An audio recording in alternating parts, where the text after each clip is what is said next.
લખો ક્વેશ્ચન લખો, મને એક્ઝેક્ટલી યાદ નથી કે થઈ ગયો છે કે નહીં. જો થઈ ગયો તો મને કહેજો.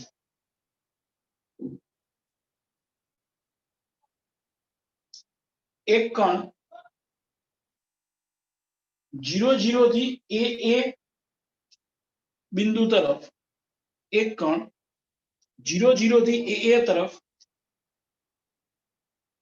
બાહ્ય બળ ની અસર હેઠળ ગતિ કરે છે. એક કણ 0 થી એ તરફ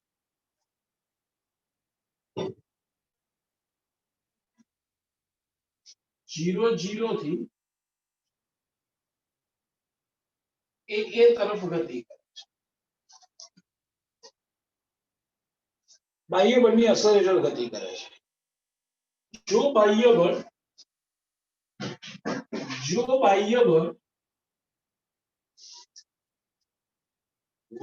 yi plus xj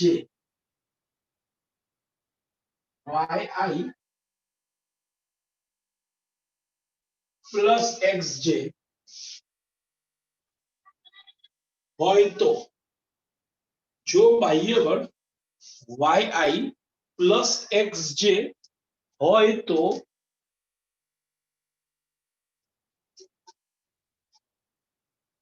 બાહ્ય બળની અસર હેઠળ થતું કાર્ય શોધો. બાહ્ય બળની અસર હેઠળ થતું કાર્ય શોધો. આઈઆઈટી માં પૂછાયેલો પ્રશ્ન છે ભૈયા.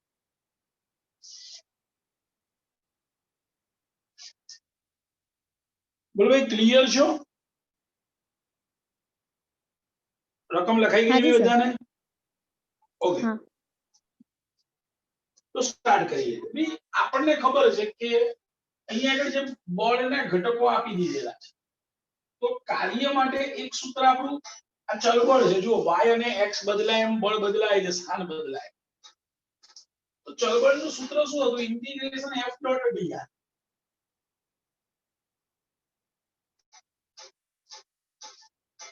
r1 થી r. પણ હવે અહીંયા ઘટકો આપેલા છે એટલે આપણે શું કરીશું? x અને y યામ છે એટલે આને આમ લખી નાખીએ. ઇન્ટિગ્રેશન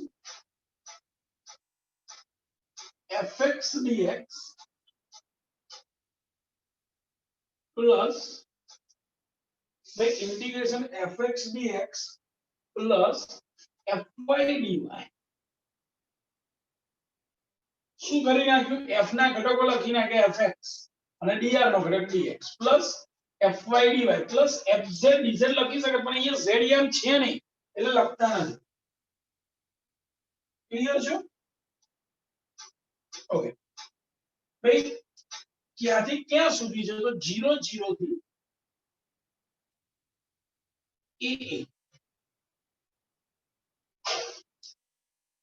હવે fx શું છે? જુઓ, આપણને જે રકમ આપી છે આ બળ આવ્યો, મને કહો તો fx શું છે? fx તરીકે મારે શું લેવાનું? બોલો. yi એટલે y i કેવું નહીં કહીએ આપણે, ખાલી y લખીશું. ઓકે, y dx પ્લસ, ચલો fy તરીકે શું લઈશું? x dy x dy. x dy. Limit છે 0 થી a. બોલો, આટલે સુધી ક્લિયર છો? હવે સમજો. હવે અહીંથી પાછું સંકલન તમારા માટે અઘરું બનવાનું, કારણ કે અહીંયા આગળ y છે ને અહીંયા ચલપદ x, તો આ સંકલન અઘરું બને. તેને અઘરું ના થવા દેવું હોય તો શું કરી શકાય? સમજો. તો એના માટે યાદ રાખો,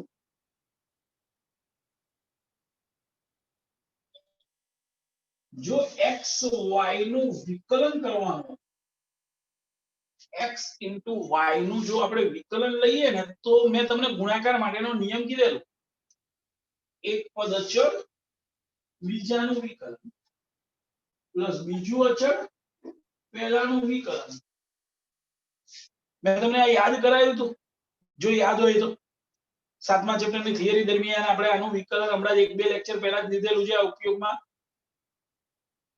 તો જુઓ તો આ x dx sorry x dy plus y dx આવું આપણું સૂત્ર થાય. તો જુઓ તો અહીં એવું દેખાય તમને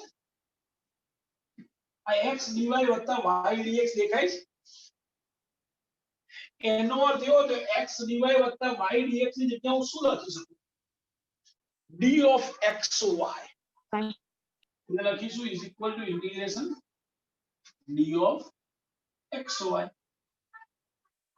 લિમિટ 0 થી 1. ચલો ભાઈ હવે આપણે જાણીએ છે ઇન્ટિગ્રેશન dx હોય તો આપણે x લખીએ, ઇન્ટિગ્રેશન dy હોય તો y લખતા હતા. તો ઇન્ટિગ્રેશન d of xy હોય બોલો xy લખાય કે ના લખાય? બોલો ભાઈ ઇન્ટિગ્રેશન dx એટલે x તો ઇન્ટિગ્રેશન dxy એટલે બોલો xy કહેવાય કે ના કહેવાય?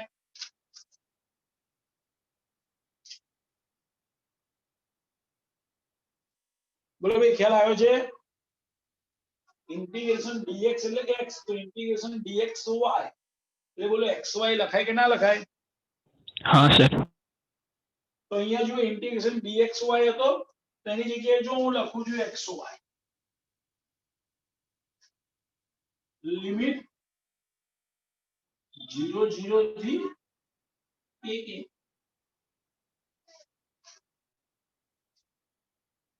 ચલો ભાઈ x ની જગ્યાએ પેલા અપર લિમિટ તો અપર લિમિટ શું છે a એટલે x ની જગ્યાએ a y ની જગ્યાએ પણ અપર લિમિટ a એટલે a ગુણ્યા a એટલે a માઈનસ હવે લોઅર લિમિટ x ની જગ્યાએ 0 અને y ની જગ્યાએ પણ 0 એટલે 0 ગુણ્યા 0 0 ભાઈ a સ્ક્વેર માઈનસ 0 એટલે a. બોલો ક્લિયર છે?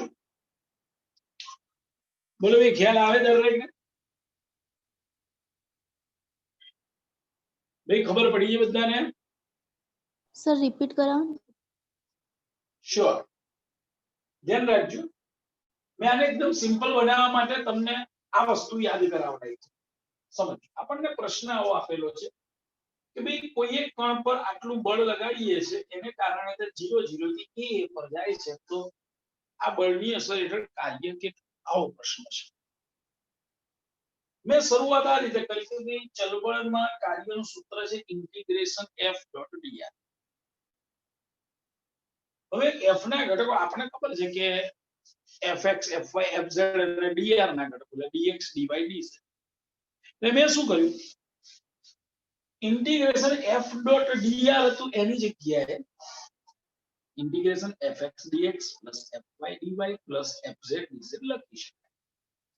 જે મેં અહીંયા આગળ લખ્યું અહીંયા z ઘટક નતો એટલે મેં z ઘટક લખ્યો નથી.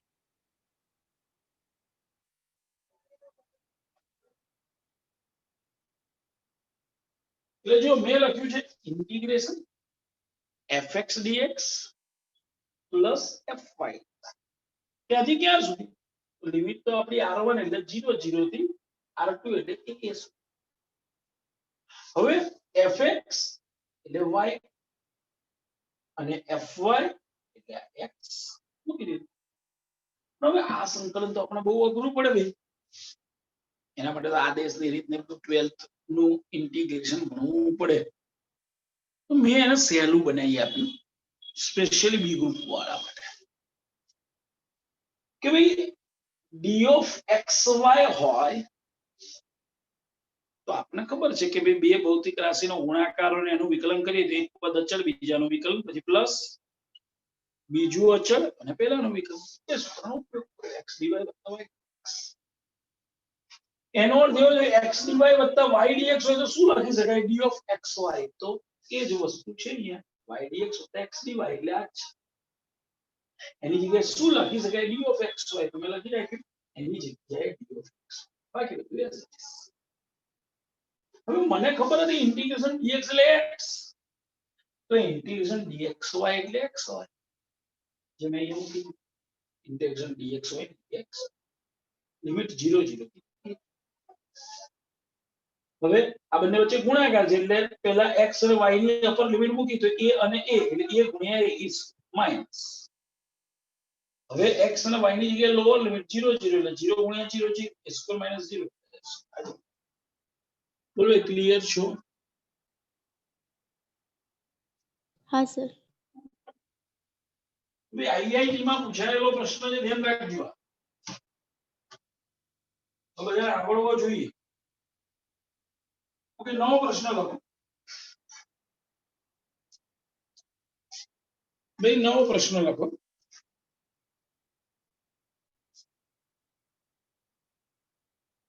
એક કિલોગ્રામ દળનો 1 કિલોગ્રામ દળનો એક કણ સ્થિર પડેલ છે. 1 કિલોગ્રામ દળનો એક કણ સ્થિર પડેલ છે, તેની પર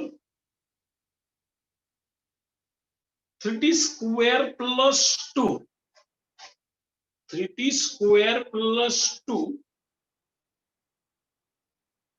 ન્યૂટન બળ લગાડતા 3t સ્ક્વેર પ્લસ 2 ન્યૂટન બળ લગાડતા 1 સેકન્ડમાં થતું કાર્ય શોધો. 1 સેકન્ડમાં થતું કાર્ય શોધો. બોલો રકમ લખાઈ ગઈ છે?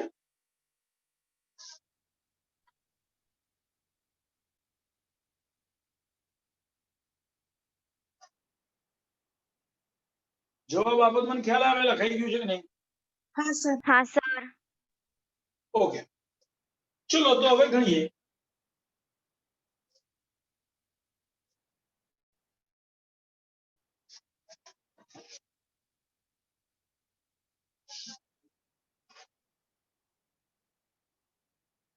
જે સ્ક્રીનશોટ પાડે ને પછી મૂકી દે ગ્રુપમાં, એટલે શું બધાને શોધવું ના પડે.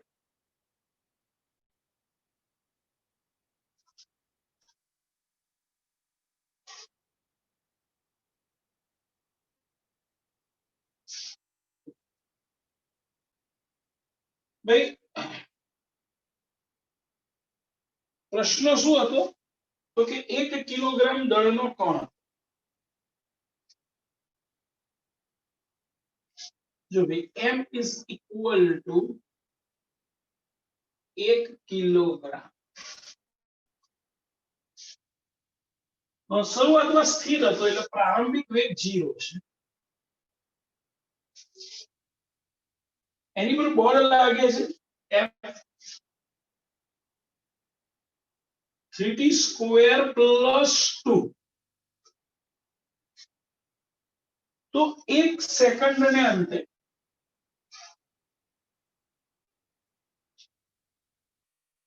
કાર્ય શોધો, આવું કે છે. 1 સેકન્ડને અંતે કાર્ય શોધો. સામાન્ય રીતે જ્યારે પણ આપણને આવું બળનું સૂત્ર આપેલું હોય અને કાર્ય શોધવાનું હોય તો એક મેથડ છે ઇન્ટિગ્રેશન f dr વાળી, પણ અહીંયા આગળ જુઓ, અહીંયા સમયની સાપેક્ષ આપે. આગળ જે દાખલો કર્યો ને એમાં x y ઘટકો એવું હતું, સ્થાનાંતરની સાપેક્ષ બળ. જ્યારે સમયની સાપેક્ષે ચલબળ આપેલું હોય તો આ પ્રકારના રીતના પ્રશ્નો કરતી વખતે પેલા વેગ શોધો. કેમ વેગ? તો વેગ મળી જશે તો કાર્ય બરોબર ડેલ્ટા કે ગતિ ઉર્જાનો ફેરફાર લઈ શકાશે. એટલે તમારે પ્રશ્નને સમજવો પડે કે ભાઈ અહીંયા પ્રશ્ન ચલબળ છે. જો ચલબળ માટે આગળનો પ્રશ્ન ચલબળ છે, પણ એમાં જે ચલ હતું એ સ્થાનાંતર હતું બળમાં, જ્યારે અહીંયા સમય છે. એટલે હવે હું શું વિચારું છું કે ભાઈ વેગ મળી જાય તો હું વેગ શોધતા પ્રયત્ન કરું છું. મારી જોડે બળ છે એટલે જ મને પ્રવેગ મળી ગયો.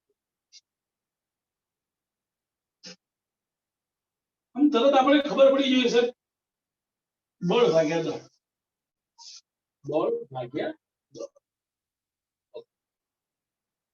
ચલો ભાઈ, દળ તો કેટલું છે? 1 કિલોગ્રામ. હવે એક છેદમાં લખવું ના લખવું કોઈ ફેર નહીં પડવાનો, એટલે પ્રવેગ થઈ ગયો 3p² પ્લસ. ચલો મીટર પર સેકન્ડ સ્ક્વેર આપણે લખવું, એટલે હવે વેગ મળી જશે. કેમ? તરત મારા મગજમાં ક્લિયર છે, પ્રવેગ બરોબર dv બાય dt. એટલે એની જગ્યાએ dv બાય dt લખો is equal to 3t² plus 2. તો બોલો તમને હવે વેગ મળી શકે dv બરોબર 3t² plus 2 into dt. ચલો ભાઈ, હવે આ સમીકરણનું સંકલન લઈ લો, એનું ઇન્ટિગ્રેશન લો. Integration dv is equal to integration 3t² plus 2 dt. ચલો ક્યાંથી ક્યાં સુધી છે? તો આપણે 1 સેકન્ડ સુધીની વાત કરવાની છે, એટલે t બરોબર 0 થી 1 સેકન્ડ.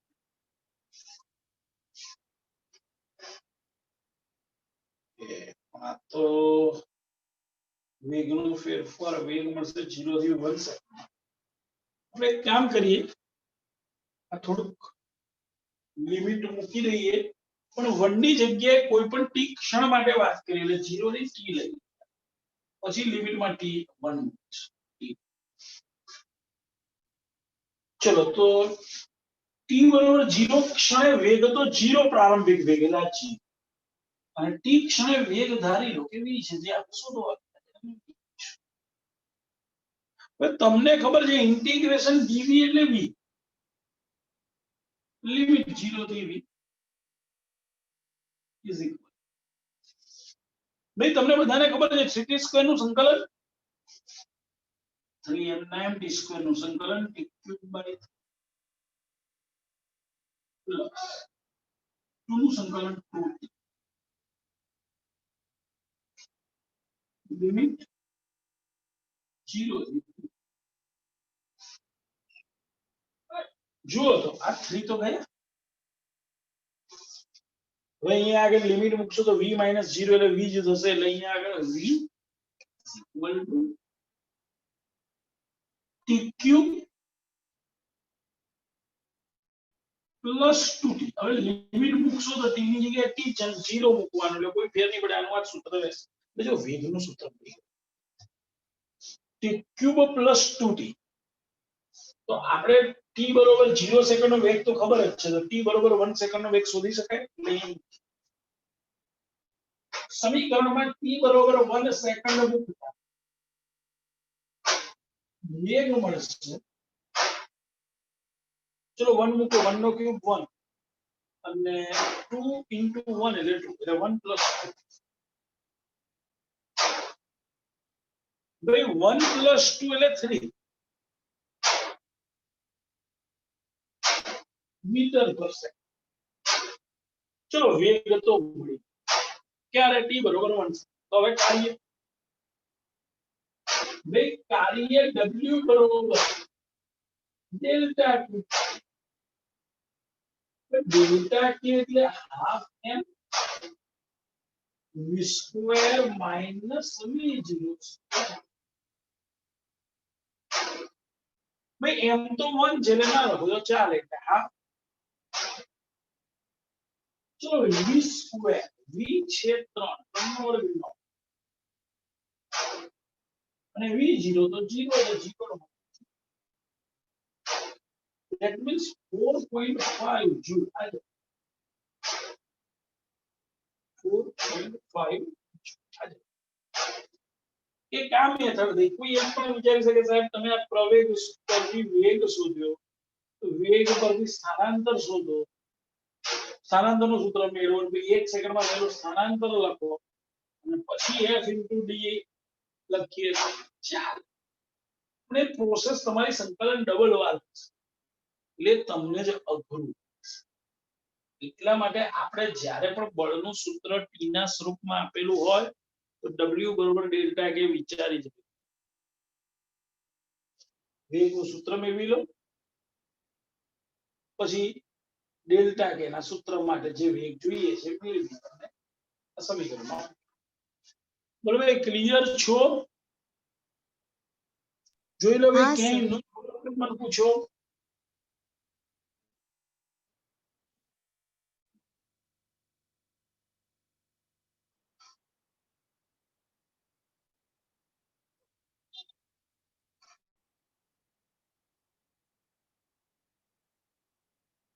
ઓકે આઈ થિંક કોઈએ કશું કીધું નથી એટલે હું માની લઉં છું કે ખ્યાલ આવી ગયો છે લખો નવો પ્રશ્ન આકૃતિમાં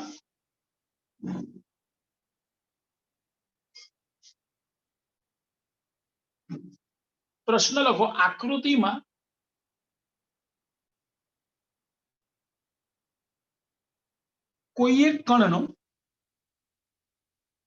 કોઈ એક કણનો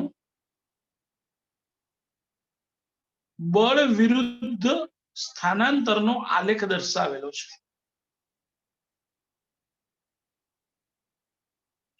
બળ વિરુદ્ધ સ્થાનાંતરનો આલેખ દર્શાવેલ છે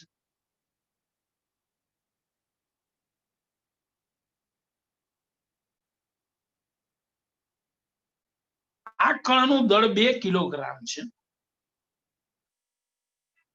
આ કણનું દળ 2 કિલોગ્રામ છે અને તે પ્રારંભમાં સ્થિર સ્થિતિમાં છે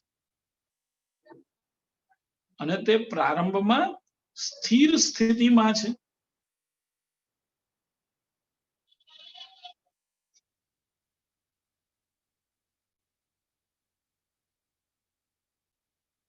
તો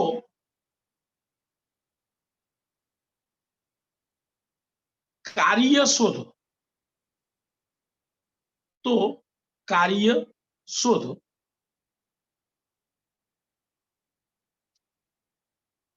બોલો ભાઈ રકમ લખાઈ ગઈ છે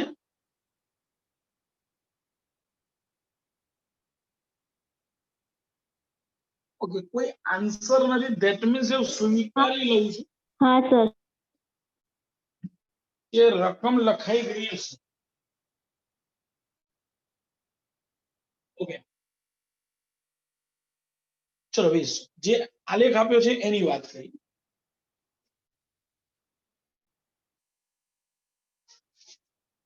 આ જવા દઉં છું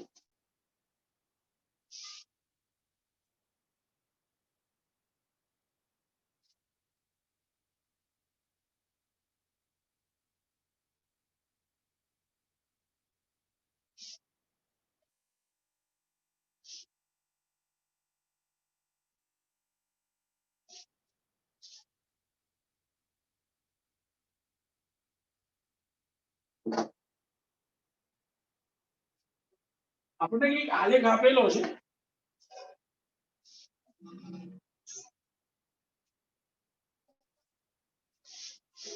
F વિરુદ્ધ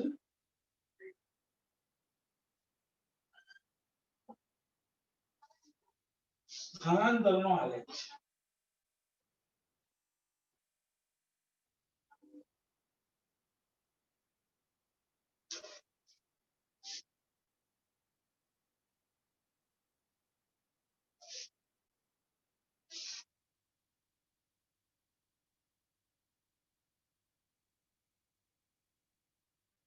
આવો આલેખ આપ્યો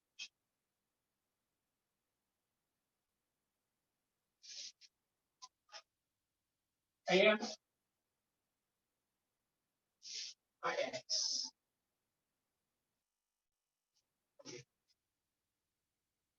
આ x બરોબર 0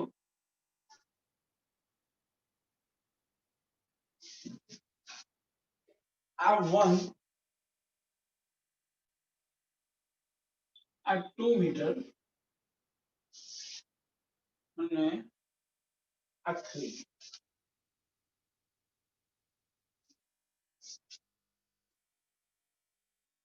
અહીંયા આગળ 10 ન્યૂટન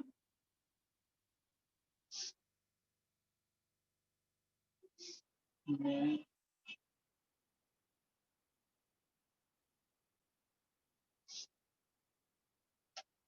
અહીંયા આગળ 10 ન્યૂટન માઈનસ 10 આવું એક સમથિંગ આપ્યું છે અને દળ કીધેલું છે 2 કિલોગ્રામ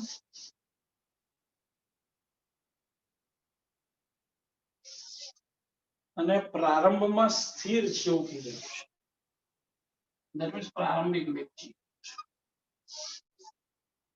ચલો ભાઈ શું કરશું બોલો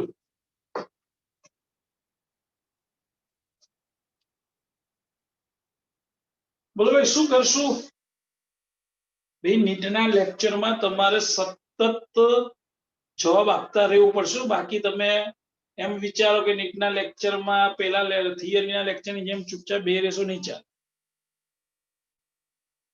બોલો શું કરશું શું સર આલેખનું ક્ષેત્રફળ શોધીએ તો કાર્ય મળે યસ ધેટ્સ ગુડ આલેખનું ક્ષેત્રફળ શોધી નાખીએ ચાલો ભાઈ આલેખનું ક્ષેત્રફળ એ કાર્ય બતાવશે એવું તમારું કેવું છે ચલો ભાઈ હવે લખી નાખીએ f વિરુદ્ધ x વડે ઘેરાયેલા ભાગનું ક્ષેત્ર વડે ઘેરાયેલા ભાગનું ક્ષેત્ર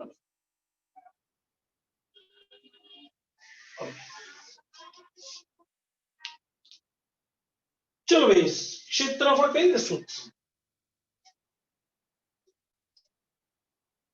એક ચોરસ ને બે કાટકોણ ત્રિકોણ છે એક ચોરસ છે અને બે કાટકોણ ત્રિકોણ છે આને a1 કહી દઈએ ઓકે આનું ક્ષેત્રફળ a2 કહી દો અને આનું ક્ષેત્રફળ a3 ઓકે ક્લિયર છે ભાઈ that means a1 plus a2 plus a3 બોલો આવું કરે હા સર ના કરાય આ બંને x અક્ષ ની ઉપરના ભાગમાં છે એટલે પ્લસ આવે આ x અક્ષ ની નીચેના ભાગમાં છે એટલે માઈનસ આવે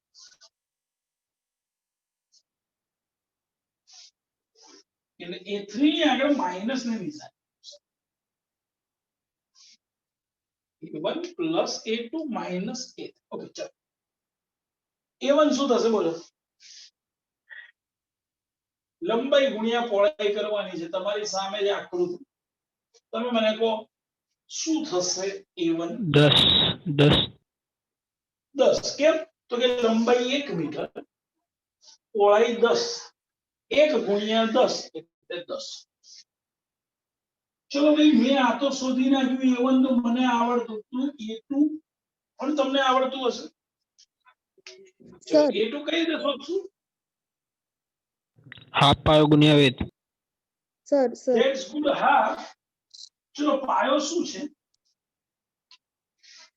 1 મીટર આટલું 1 metre 2 minus 1 that means 1 metre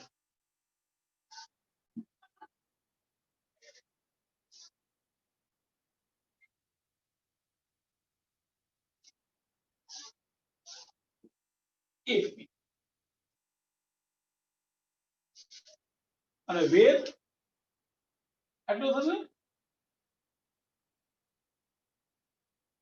10 એટલે 1 ગુણ્યા 10 ચલો માઈનસ 1 એ 3 કઈ રીતે શોધશું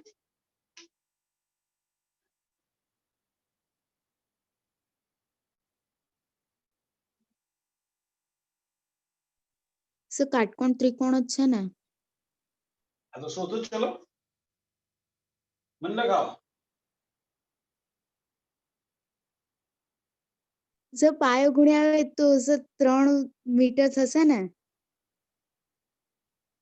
પાયો 1 એટલો મીટર થશે. સર પાયો 1 મીટર સર 1 મીટર 1 મીટર ને વેધ 10 મીટર ચલો મેં લખ્યું 10 ન્યૂટન થશે વેધ હાફ ગુણ્યા 1 લખ્યું. ચલો વેધ કેટલો છે 10 હતો ને તમે ભૂસી કાઢો એટલે એ નથી મેં ભૂલથી લખી નાખેલું એટલે મેં ઉડાડી દીધું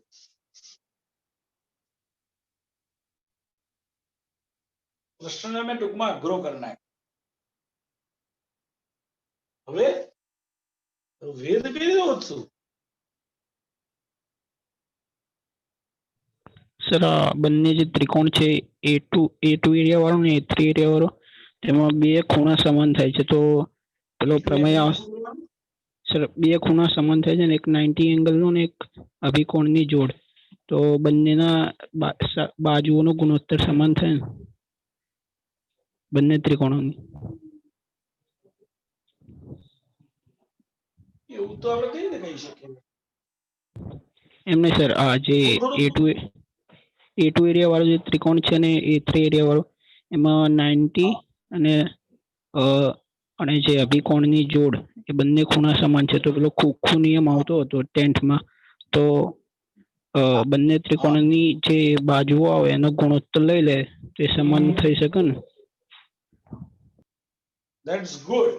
પણ એનાથી તો સિમ્પલ વસ્તુ તે જે મને કીધું ના કીધું કે સાહેબ આ અભિકોણની જોડ, હા રાઈટ? હવે તું વિચાર આ અભિકોણની જોડ હોય તો બંનેના ટેન્જન્ટ કેવા હોય? સમાન. આનો ટેન્જન્ટ સરખા હોય કે ના હોય? હા સર. થીટા કહી દઉં તો આપણ થીટા તો બંને થીટા છે બંનેના ટેન થીટા કેવા હોય? સરખા. ચલ આના માટે ટેન થીટા લાવ તો આને h કહી દે, આપણને ખબર નથી આ શું છે એટલે h ના.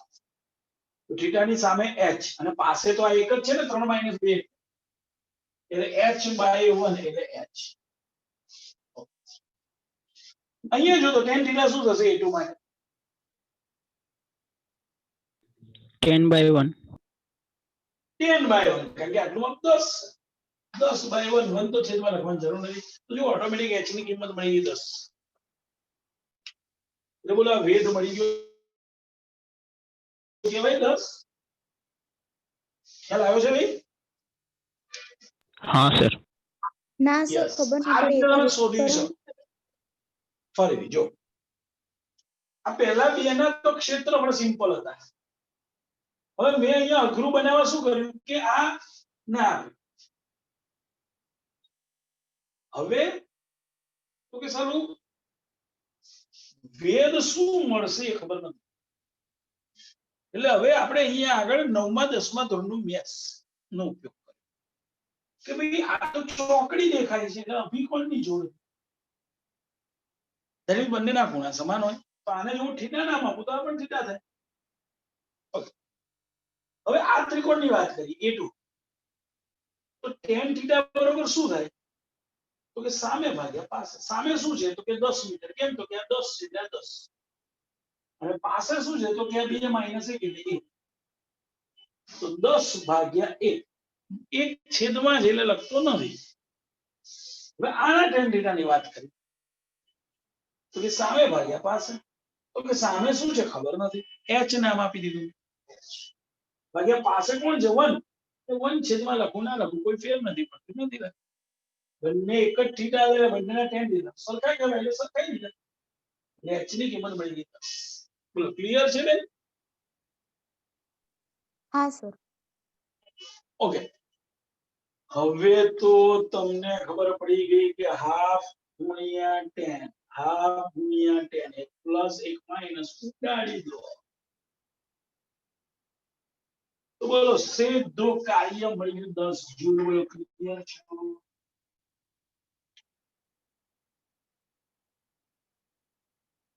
બોલો ભાઈ ખ્યાલ આવે? હા સર. ઓકે. હવે આને જરા આઈઆઈટી લેવલનો પ્રશ્ન બનાવીએ. આ જ પ્રશ્ન તો આ જ પ્રશ્નમાં હવે તમે શોધો આ જ પ્રશ્નની અંદર હું તમને એમ પૂછું કે મહત્તમ ઝડપ શું હશે? પદાર્થની મહત્તમ ઝડપ શું હશે?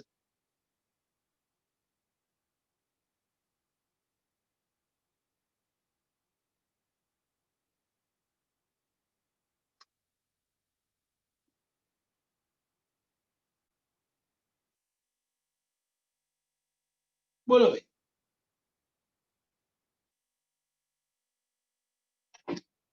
આ થોડો આઈઆઈટી લેવલનો થઈ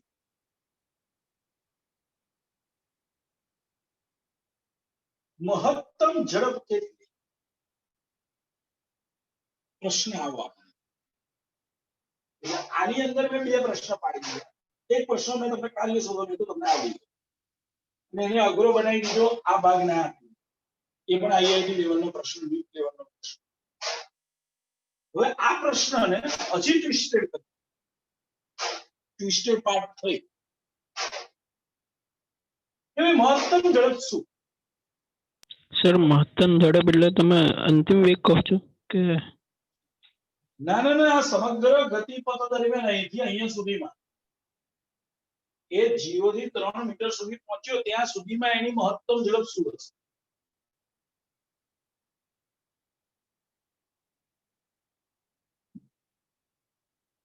તો ધ્યાન રાખો જ્યારે બળ વિરુદ્ધ સ્થાનાંતરના આલેખમાં જ્યાં આગળ બળ જ્યાં સુધી બળ ધન હોય ને અને એમાંથી જેવો ઋણ થવા જાય ને ત્યાં આગળ વેગ મહત્તમ ફરી બોલું આલેખ બળ વિરુદ્ધ સ્થાનાંતરના આલેખમાં બળ વિરુદ્ધ સ્થાનાંતરના આલેખમાં જ્યાં સુધી આલેખ પોઝિટિવ છે ત્યાંથી જેવો નેગેટિવ થવા જાય એ બિંદુ આગળ ઝડપ મહત્તમ હોય એ બિંદુ આગળ ઝડપ મહત્તમ હોય તો સર આમાં 2 મીટર થશે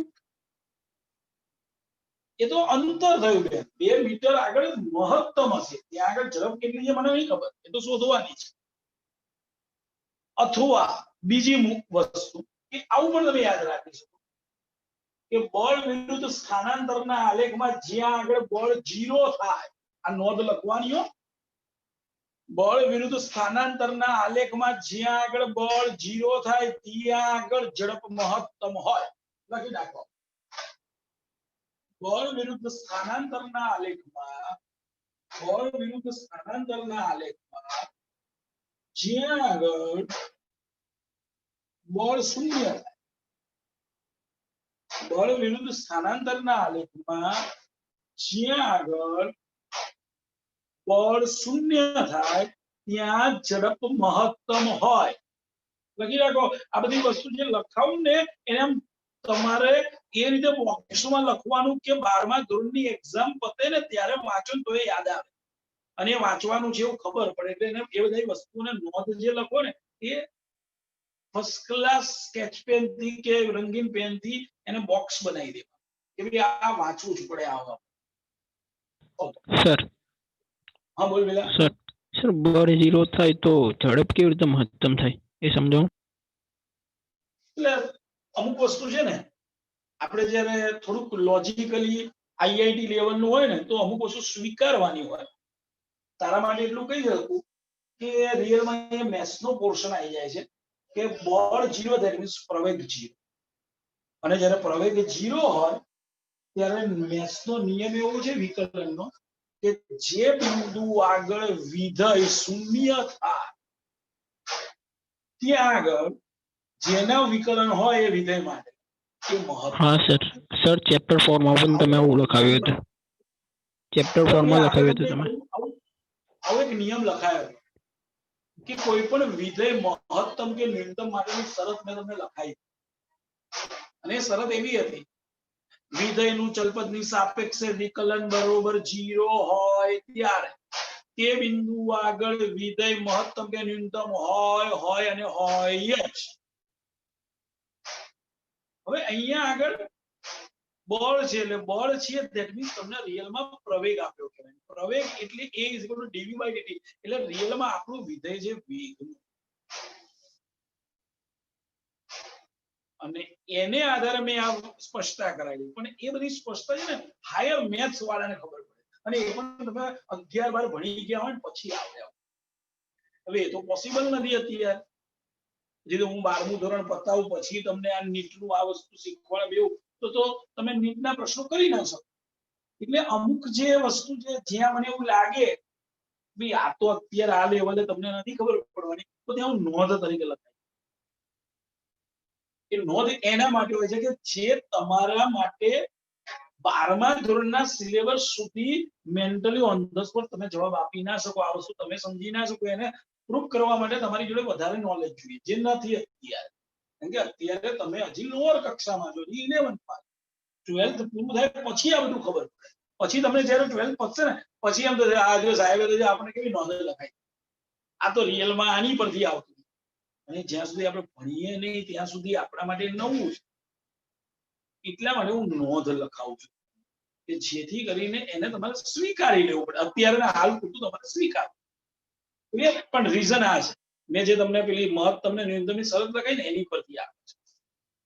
ઓકે, એટલે તમે આ નોંધ લખી ખરી ને કે ભાઈ જ્યાં બળ વિરુદ્ધ સ્થાનાંતરના આલેખમાં જ્યાં આગળ બળ શૂન્ય હોય ત્યાં ઝડપ મહત્તમ હોય. ઓકે, બોલો આટલું લખ્યું બી બધાય? હા સર. ઓકે, તો હવે એ લખવાથી કે જવાબ નથી આવવાનો. એના જેવી આપણે આ તો એના પરથી એટલી ખબર પડે મને તો કે x બરોબર 2 મીટર આગળ બળ 0 છે. લો એની પરથી આપણે ઝડપથી સ્કૂલમાં એ પ્રશ્ન ક્યાં છે.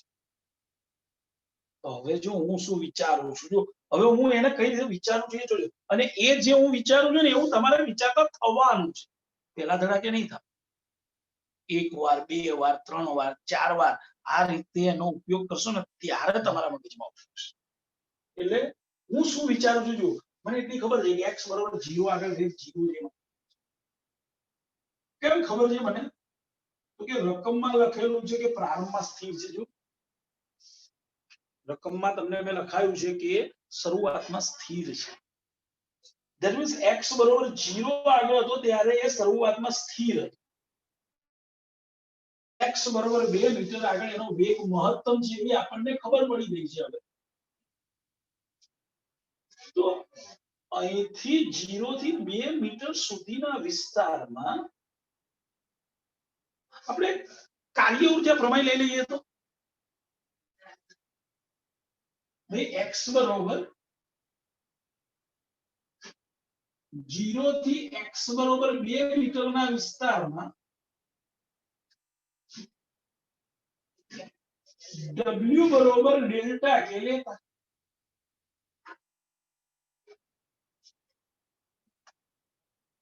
કે મને એટલી ખબર પડે કે 0 થી 2 મીટરના વિસ્તારમાં કાર્ય એટલે a1 + a2. બરોબર ને ભાઈ? બળ વિરુદ્ધ સ્થાનાંતરના આલેખમાં x બરોબર 0 થી x બરોબર 2 મીટર સુધીનો વિભાગમાં આ બે વિભાગ આવે a1 અને a2. અને ડેલ્ટા કે આપણને ખબર છે હાફ m v² - v0². ભાઈ a1 તો ખબર છે 10, a2 તો આપણને ખબર છે 10 * 10 / 2 એટલે 5. બરોબર? હા ભાઈ દળ શું લખાય તો મેં જોયું આ લખેલું છે 2 કિલોગ્રામ.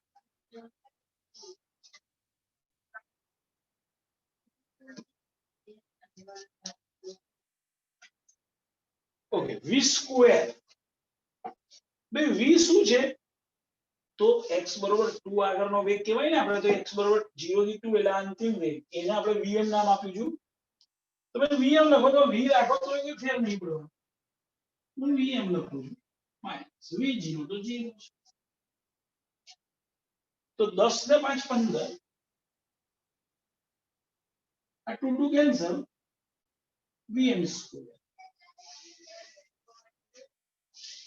That means vm² બરોબર 15. તો બોલો vm તમને મળી જાય?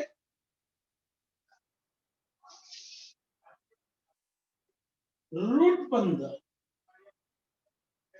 is approximately 3.9 મીટર પર સેકન્ડ. તો કે મને ખબર છે 16 નું વર્ગમૂળ 4 થાય તો 4 કરતા નાનો છે 3.9 કે 3.8 એ ઓપ્શન જોવાના રહે. બોલો ક્લિયર છો? મહત્તમ ઝડપે આપણને મળી ગઈ છું. બે ખ્યાલ આવે તમને? હા સર. બે દરેકને ખબર પડી છે? હા સર. હા સર.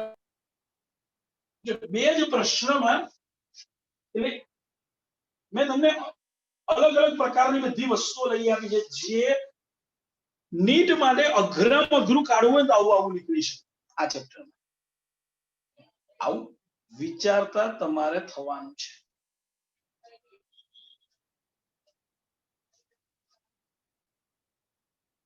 બે ખબર પડે છે ને? હા સર. હા ઓકે. નવો પ્રશ્ન લખો.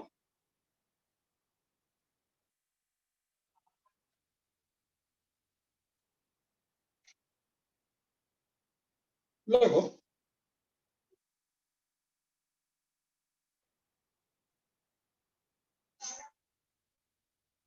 સર. સરળ. હા બોલ બેન.